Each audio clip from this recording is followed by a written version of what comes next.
오늘도 잘 견디고 계십니까? 김명준의 뉴스파이터입니다. 주말입니다. 이제 주말에 어딜 가시든 꼭 명심하셔야 할 게 있습니다. 첫째, 아프지 말자. 둘째, 아프더라도 응급실에 갈 만큼은 아프지 말자. 예전에는 주말에 로또 추첨을 기다렸는데 요샌 주말에 응급실 잡는 게 로또 당첨입니다. 마지막으로 주의할 것, 아무리 아파도 뉴스 보지 말자. 특히 의대 증원 관련 뉴스 아주 그냥 분통이 터져서 더 아프니까요. 8월 30일 금요일 김명준의 뉴스파이터 아주 답답한 마음으로 시작해 보도록 하겠습니다.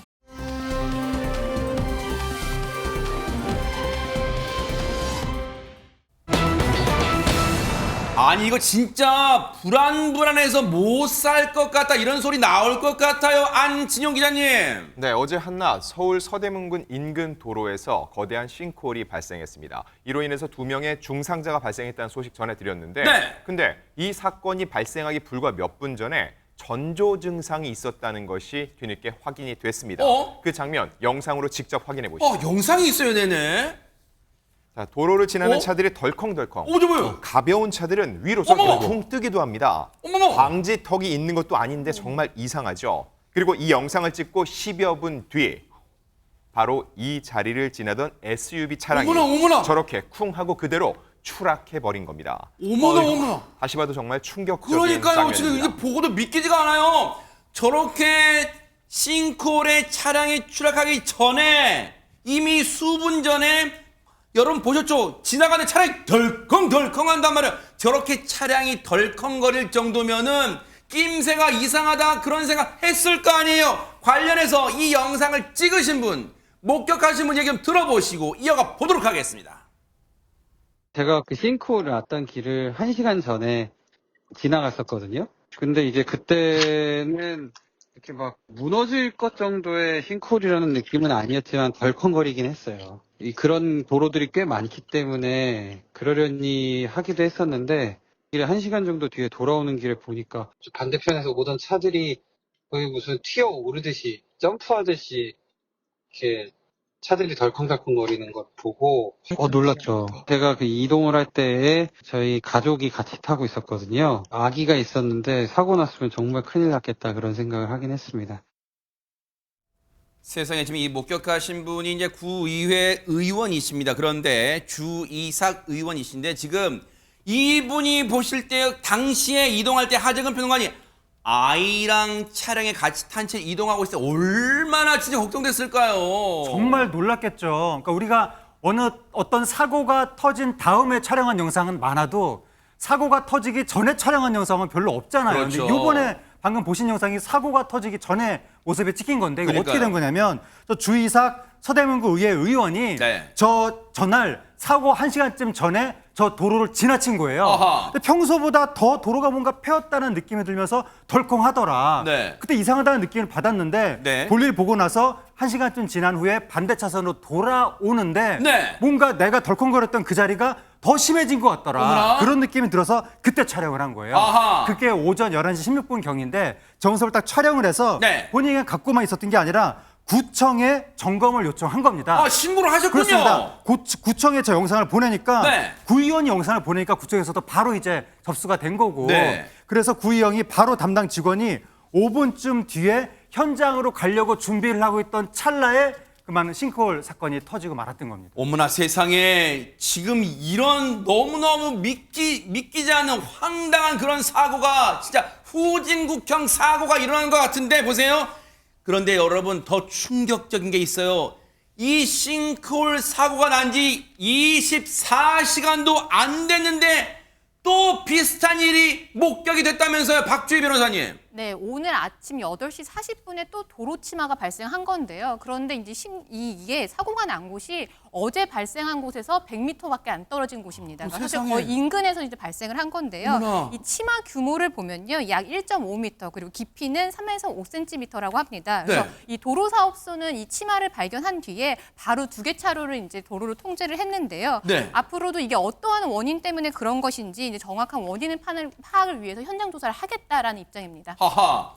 지금 보세요. 사실 어제까지만 해도 주변을 점검한다는 얘기 있었지만 설마 이런 일이 발생했는데 지금 주변에 또 이런 일이 날까? 왜냐하면 차들 운전하시는 분들 불안해서 못 살 지경인데 실제 혹시나인데 역시나처럼 지금 저런 일이 생겼어요. 근데 보세요. 이틀 연속으로 이런 비슷한 집안 치마가 일어나다니 충격이 아닐 수 없는데 장민 변호사님. 그렇습니다. 왜냐하면 이곳은 차량 통행도 상당히 많은 구간이고요. 많은 분들이 이용하시는데 아직까지 정확한 사고의 원인은 구체적으로 밝혀진 게 없습니다. 세상에. 다만 소방과 구청 측에서는 브리핑을 통해서 아무래도 노후 상수도관 때문이 아닐까로 추정된다고 밝힌 부분이 있는데요. 아하. 이 해당 구간 같은 경우에는 서울시에서 지난 5월에 조사를 해본 적이 있었습니다. 그때는 지하의 공동, 그러니까 텅 빈 공간이 발생한 게 포착되지는 않았다는 겁니다.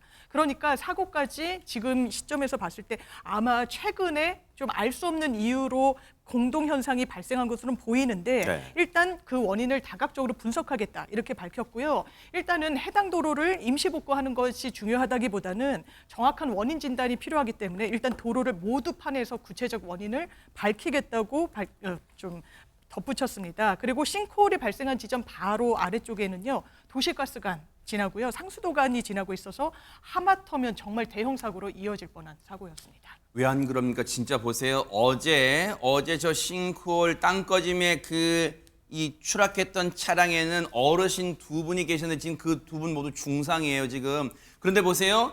다른 곳, 지금 전국 각지에 이런 땅 밑이 텅 비었을 그 공간이 없다는 보장이 없잖아요. 그렇다면 보세요.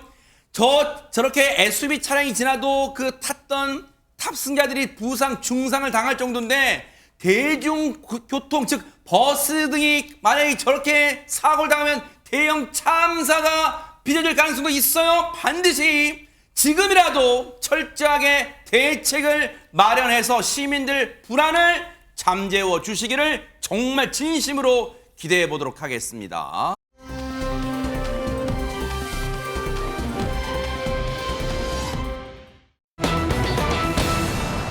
제목을 보면요, 여러분, 뭔가 밝은 소식은 아니라는 건 분명히 느껴집니다. 안진용 기자님. 네, 대구에서 발생한 정말 안타깝고 또 무시무시한 사건을 전해드리려고 합니다. 자, 제목에서 저항할 의지조차 잃었다는 건 어느 20대 여성 2명이었습니다. 어허. 자, 이 두 사람에게 몹쓸 짓을 할, 이 천일공노할 잘못을 저지른 두 사람, 저희가 영상을 통해서 확인시켜드리겠습니다. 아, 세상에, 네네. 어느 아파트 엘리베이터입니다. 문이 열리자 사람들이 우르르 타기 시작하죠. 네. 더 이상 탈 공간이 없어 보이는데도 네. 여러 명이 계속 들어옵니다. 그러네요. 사실 이들 경찰관입니다. 어? 엘리베이터 문 쪽에 서 있던 한 여성을 애워싸는 모습이고요. 그리고 즉각 지금 보시는 것처럼 네. 체포합니다. 어? 자, 잠시 후도 다른 영상도 하나 보여드리겠습니다. 네네. 자, 이 여성은 이렇게 체포가 됐고 이번엔 이 아파트 지하 주차장입니다. 네. 잇따라 한 남성도 경찰에 붙잡혀서 지금 인계돼가는 모습이죠. 어허. 이 두 사람, 앞서 말씀드린 그 20대 두 여성을 수개월간 감금해온 일당들입니다. 어머나, 어머나? 지금 경찰이라고 이 소개를 안 해주셨으면 저 사람들은 왜 가만히 있는 사람들을 에워싸고 이렇게 붙잡았을까 했는데 경찰이 애초에 엘리베이터 안에서 여성 한 명 붙잡고 지하 주차장에서 남성 한 명 붙잡았어요. 그런데 지금 대관절 들려오는 단어가 박주희 변호사님, 감금? 이게 무슨 말입니까, 이거 지금? 네, 이번에 체포된 일당들은 모두 4명인데요. 주범은 20대 여성 1명이었고요. 나머지는 공범인 남성 3명이었습니다. 어허. 근데 이들은 1년 7개월간 20대 여성 2명을 이 아파트를 돌아다니면서 감금을 했는데요. 단순히 감금만 한 게 아니라 1,500여 차례 성매매를 강요를 했습니다. 뭐라고요? 네. 일당 한 사람당 60만 원씩 할당량을 정해놔서 정해놓지 않으면 그 할당량을 채우지 못하면 머리를 깎거나 뭐 폭행을 하기도 했는데요. 세상에. 이렇게 해서 벌어들인 돈이 1억 5천만 원입니다. 세상에. 이거를 모두 일당들이 모두 갈취를 했고요. 이들은 여기서 그치지 않았는데요. 이들은 피해 여성의 부모에게 전화를 걸어서 너희 딸이 지금 도박빚을 졌다. 그래서 어머나. 경찰에 신고하겠다. 협박하기도 했고요.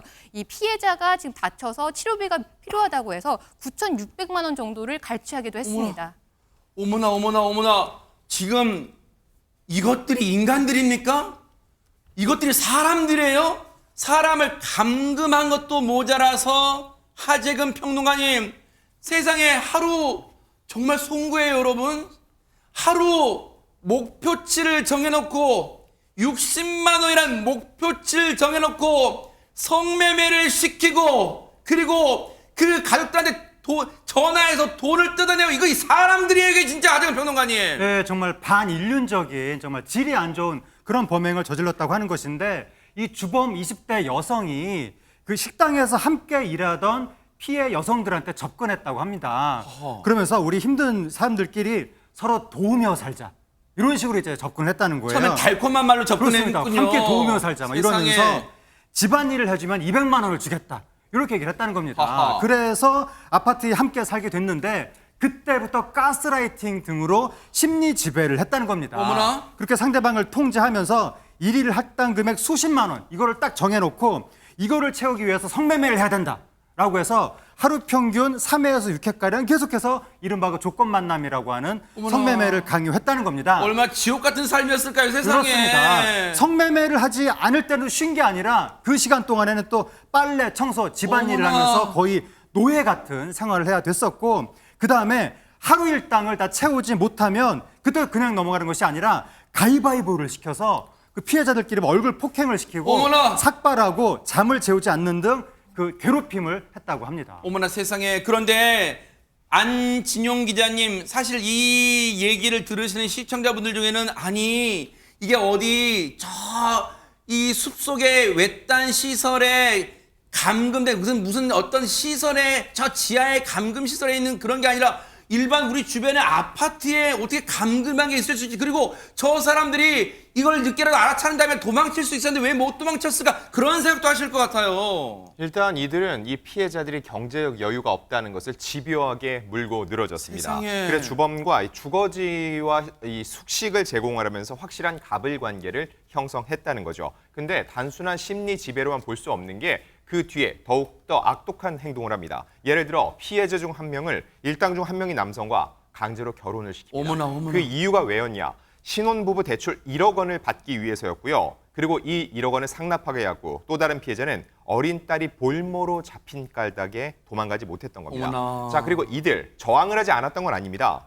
견디다 못해 한 여성은 2차례나 탈출을 시도했는데 휴대전화 위치 추적 앱을 깔아놔서 다시 잡혀왔다는 거죠. 또한 이 심리적으로 지배하면서 위치 추적은 물론 통화 녹음도 일삼았습니다. 세상에. 이런 탓에 피해 여성들은 신고도 못했는데 자, 그럼 어떻게 이 지옥 같은 삶에서 벗어날 수 그러니까 있었는지 그게 제일 궁금했습니다. 궁금해요, 진짜. 다름 아닌 이 아파트에 함께 살고 있던 한 경찰관, 즉 형사의 촉에 이들이 덜미를 잡힌 겁니다. 어머나? 아니 정말 저 여성들이 피해 여성들이 지옥 같은 삶에서 극적으로 구출된 건 반가운 일인데 같은 아파트에 살던 형사의 촉이다? 대관절 또 이건 무슨 얘기일까요, 장민 변호사님? 그러니까요. 같은 인근 아파트의 주민인 경찰관의 눈에 들어온 장면은요. 이 무기력한 여성들이었어요. 본인이 봤더니 정말 사시사철 이 두 여성이 똑같은 옷만 입고 외출을 어머나. 하더라는 겁니다. 세상에. 그리고 외출할 때는 이 여성들만 외출을 한 것이 아니라 항상 남성 무리에 둘러싸여져 있었다는 거예요. 아, 감시를 했군요. 맞습니다. 그때부터 이 해당 경찰이 탐문을 시작했고요. 결국에는 이 여성들의 부모, 아까 협박을 당했던 그 가족들까지 찾아내서 범행을 밝힐 수가 있었던 겁니다. 그러면서 조사 끝에 이 경찰이 느낀 것은 이 여성들이 결국에는 저항할 의지조차 없었구나. 가스라이팅이 이렇게 무서운 거구나라고 생각을 했다는데 어머나 세상에. 왜 그러냐면요. CCTV를 전부 분석을 해봤는데 이 여성들이 감시가 소홀하거나 이 남성들이 뭐 밀착해 있지 않은 그런 도주할 수 있는 상황임에도 무기력하게 그냥 같이 동행을 어머나. 하고 도망칠 생각조차 하지 못했다는 겁니다. 아까 짚어주신 대로 계속 위치 추적 장치를 부착하고 도망갔다 잡혀오면 더 큰 폭행이 있고 이런 게 악순환이 됐기 때문으로 보이는데요. 일단 이 일당들 지금 검찰에 구속 송치됐습니다. 적용된 범죄의 혐의는요. 성매매 알선과 강금, 폭행 등인데요. 이 일당들 대부분은 범죄 혐의를 인정하고 있는데 주범인 20대 여성은 범행을 부인하고 있는 상황입니다. 정말로 이런 것들은 사람도 아니라고 우리가 늘 하는 말 있죠. 이런 것들이 사람입니까? 이 사람 같지 않은 악마 같은 인간들은요. 법이 살아있다는 걸 반드시 보여서 철퇴를 가해주기를 눈 부릅뜨고 지켜보도록 하겠습니다.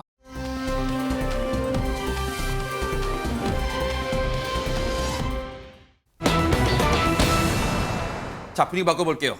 선운숙 씨 얘기가 오랜만에 들렸는데 여러분 아신 것처럼 선운숙 씨와 유영재 씨 뭐 이혼 소송이 법적 다툼으로 지금 비화가 되고 있는 걸 지금 여러분 다 알고 계실 텐데 드디어 본격적인 공방이 시작됐다면서요, 하재근 평론가님. 예, 그러니까 많은 분들이 선운숙 씨, 이용재 씨 이혼 얘기 나온 지 꽤 됐는데 왜 이제 와서 공방이 본격적으로 시작됐다는 거지라고 그렇죠. 의아하실 수도 있는데 네. 요번에 공방이 시작된 거는 이혼 이슈가 아니라 혼인 취소 소송 관련해서 변론길이 시작이 된 건데 그래요? 그러니까 이게 어떻게 된 거냐면 네. 2022년에 9월 달에 일단 혼인 신고가 있었죠. 네. 선운숙 씨, 이용재 씨.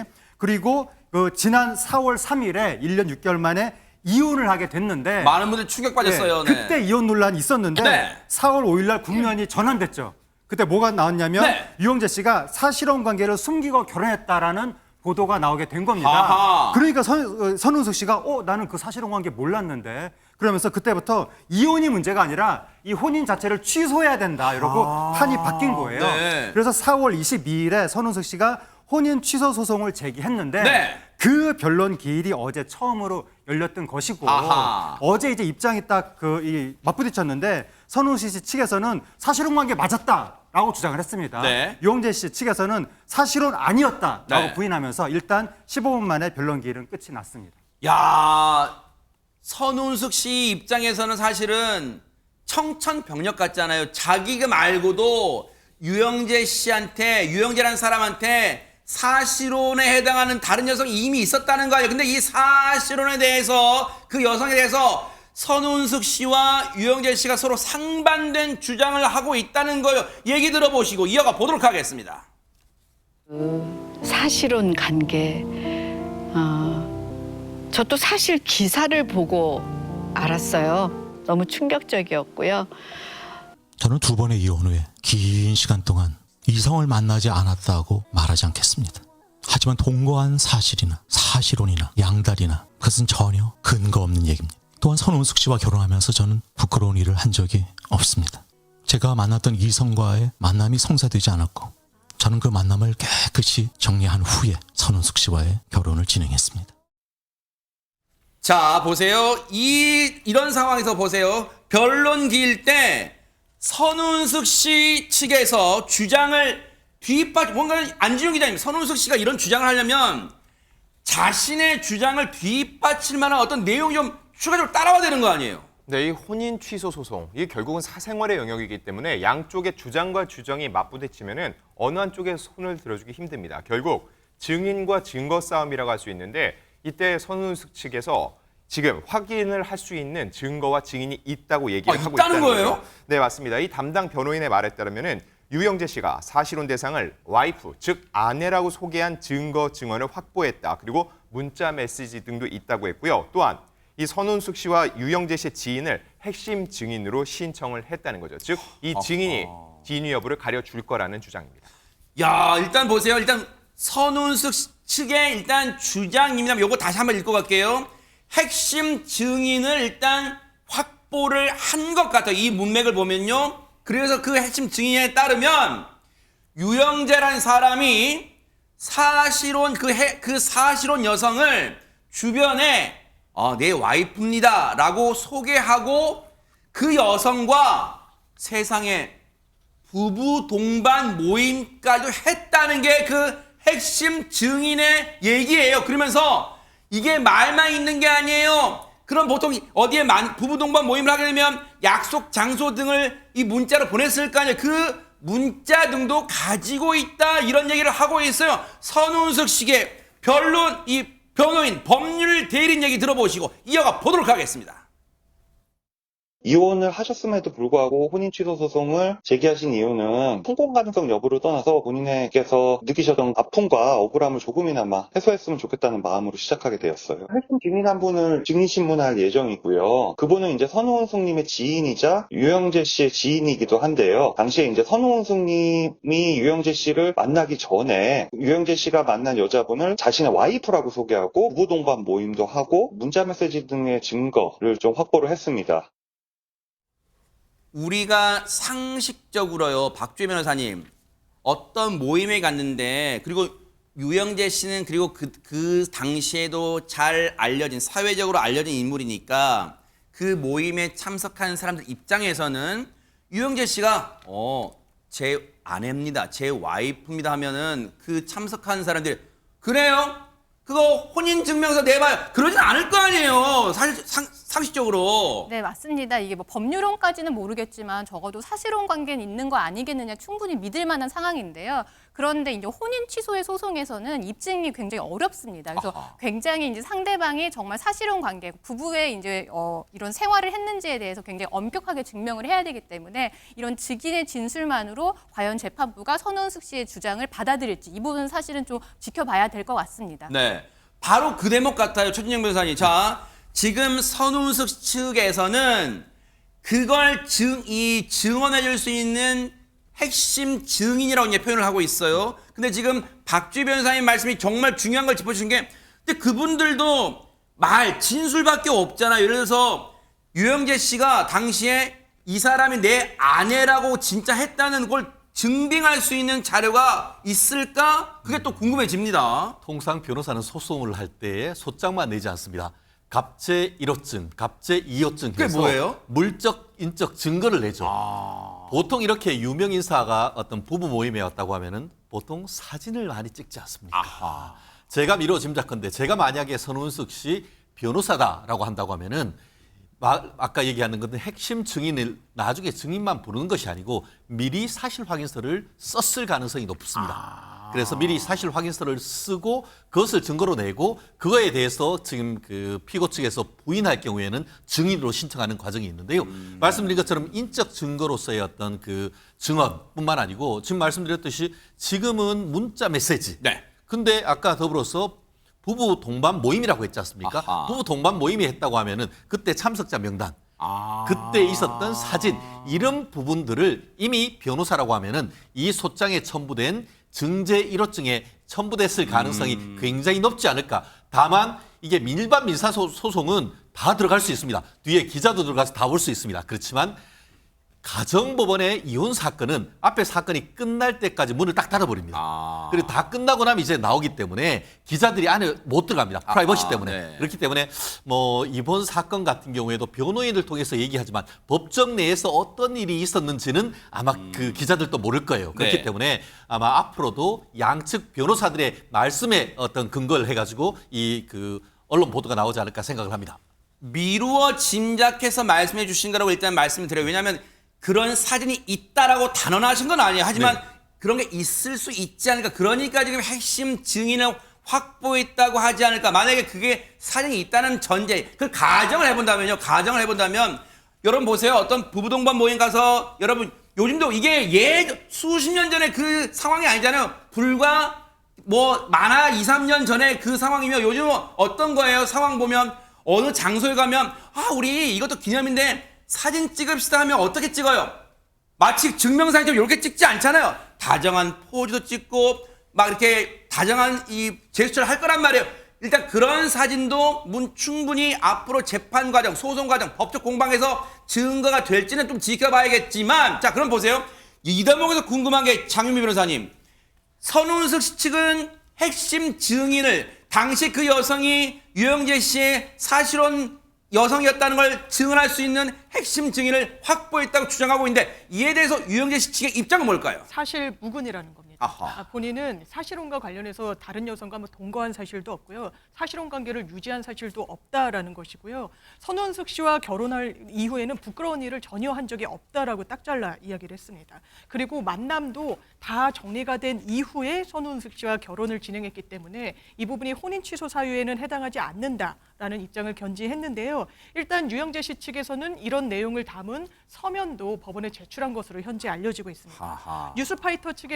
뉴스파이트에서 훨씬 더 많은 내용을 좀 구체적으로 확인하기 위해서 유영재 씨 측에 전화를 걸어봤는데요. 일단은 이 재판 과정 중이기 때문에 재판 절차 이외의 과정에서 언급하는 것은 좀 어렵다라는 회신을 했고요. 이런 또 입장에 대해서 선우은숙 씨 측의 변호인은 이거 아마 변명에 불과할 것 같다. 그리고 뭐 와이프라고 부른 부분도 아마 본인은 아니 그냥 애칭에 불과하지 진짜 뭐 부인이라고 생각해서 그런 건 아니다. 뭐 동거 정도만 한 것이지 사실혼 관계에 이르지 않았다. 이런 해명을 하지 않을까라고 또 짐작하기도 했는데요. 일단 선우은숙 씨와 유영재 씨의 다음 변론 기일은 10월 10일로 예정돼 있습니다. 혹시 박주희 변호사님, 선운숙 측에서는 핵심 증인을 확보했다 그랬잖아요. 그런데 이에 대해서 그 얘기에 대해서 지금 들으신 것처럼 유영재 씨 입장에서는 그거 다 사실 아닙니다. 그런 일이 없습니다라고 한단 말이에요. 그럼 보세요. 이 법적 공방이 이제 시작이 되면 앞으로 본격화되면 선운숙 측에서는 그 핵심 증인을 요청해서 재판정에 앉힐 수 있잖아요. 그러면 혹시 그 과정에서 유영재 씨 측과 그 핵심 증인이 서로 공방을 해서 아니 혹시 뭐 유영재 씨가 본인이 꼭 나올 필요는 없죠. 꼭 나와야 됩니까? 혹시 이 소송에서? 당사자 신문을 할 수도 있습니다. 아 그래요? 네, 그래서 혹시 그렇게 되면 제가 말씀 좀 죄송해요. 혹시 그렇게 되면 그 핵심 증인과 유영재 씨 측이 아니 그때 유영재 씨가 그 여성을 데리고 와서 아내라고 와이프라고 소개했잖아요. 혹시 이런 장면도 연출될 수 있는 거예요? 네, 충분히 증인으로 신청을 하면요. 증인으로 신청한 측에서는 주신문이라고 해서, 그러니까 즉 선우은숙 씨가 이 증인에 대해서 증인을 신청을 했잖아요. 그럼 선우은숙 측은 주신문이라고 해서 당신이 언제 어떻게 봤냐, 유영재 씨가 어떤 여성과 동반한 사실을 봤느냐 이런 부분을 이제 신문을 하게 된다면 어허. 반대 신문이라고 해서 유영재 씨 측에서는 그때 당신이 있었느냐. 당신 없지 않았느냐. 그래서 오히려 반박하는. 그래서 이 증인의 진술이 신빙성이 없다라는 부분을 탄핵하는. 그러니까 그거를 탄핵하는 절차라고 하는데 그런 장면이 분명히 이루어질 겁니다. 그래서 아까 우리 최진영 변호사 말씀처럼 그때 같이 혹시 찍은 기념 셀카 같은 게 혹시 핵심 증거로도 첨부될 수 있겠구나 이런 생각도 충분히 해볼 수 있을 것 같아요. 그렇습니다. 결국 뭐 사진이 있고 증인이 있다고 하면 그거를 부인하기는 어려울 겁니다. 결국 핵심이 뭐냐?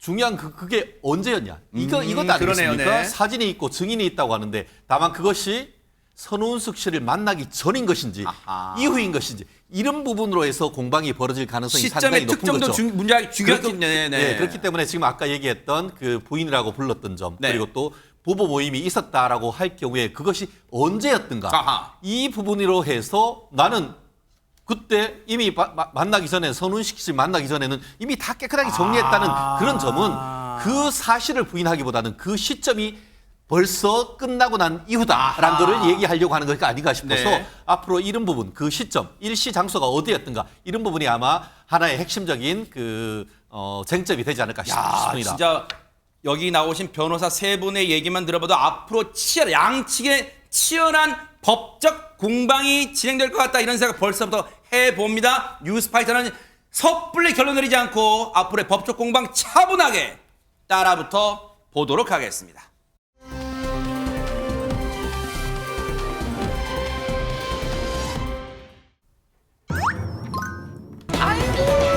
무분이 오늘 바쁘구나 바빠. 그런데 무분이가 오늘 갖고 온 소식은 즐거운 소식은 아닌 것 같으면서도 자전거 2대 동시 운전하는 노인 최진영 변호사 뭐 서커스 얘기인가 보네요 이거는.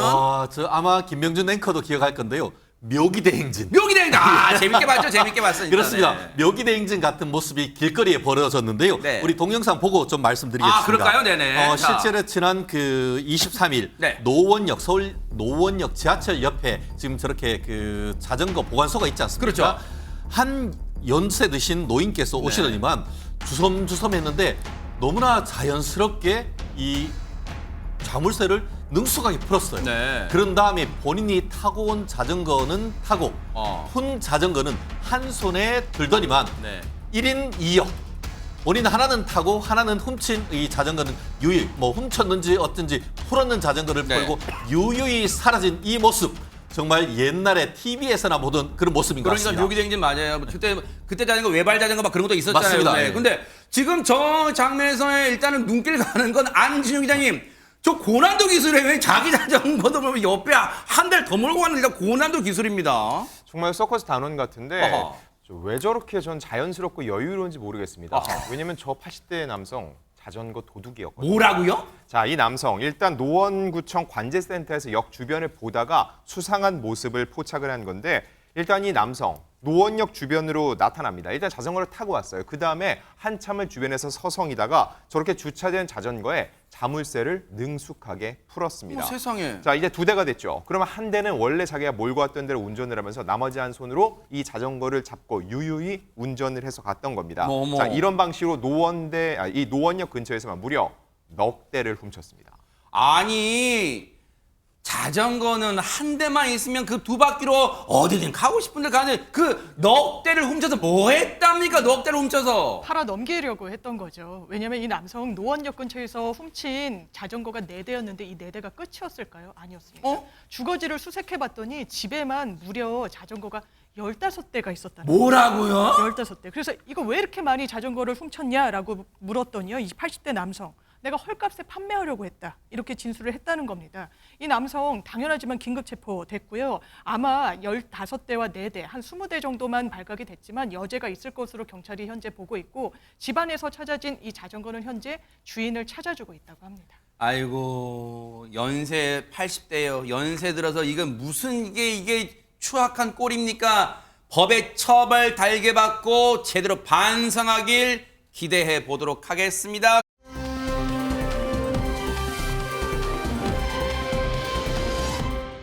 내친 김에 국내 소식 하나 더 볼까요? 장유미 변호사님. 그렇습니다. 지난 28일, 그러니까 그제 오후죠. 한 다급한 신고 전화가 하나 접수가 아이고. 됐는데요. 절벽에 사람이 매달려 있다는 어머나! 내용이었습니다. 듣기만 해도 아찔한 당시 상황 영상으로 한번 확인해 보시죠. 세상에 네네.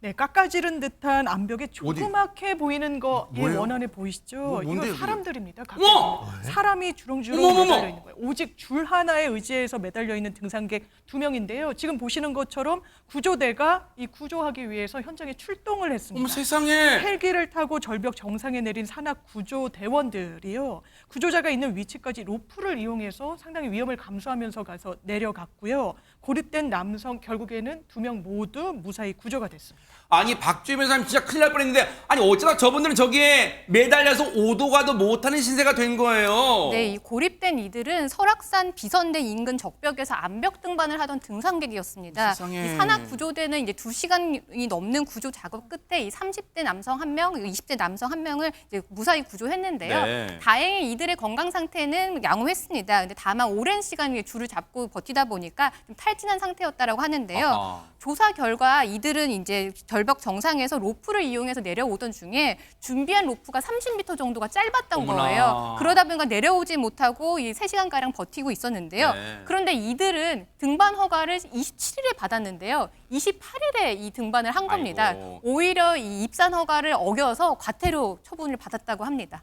어쨌든 저분들 무사히 구한 우리 무사히 구한 산악 구조대원 여러분께 감사의 박수 보내드리고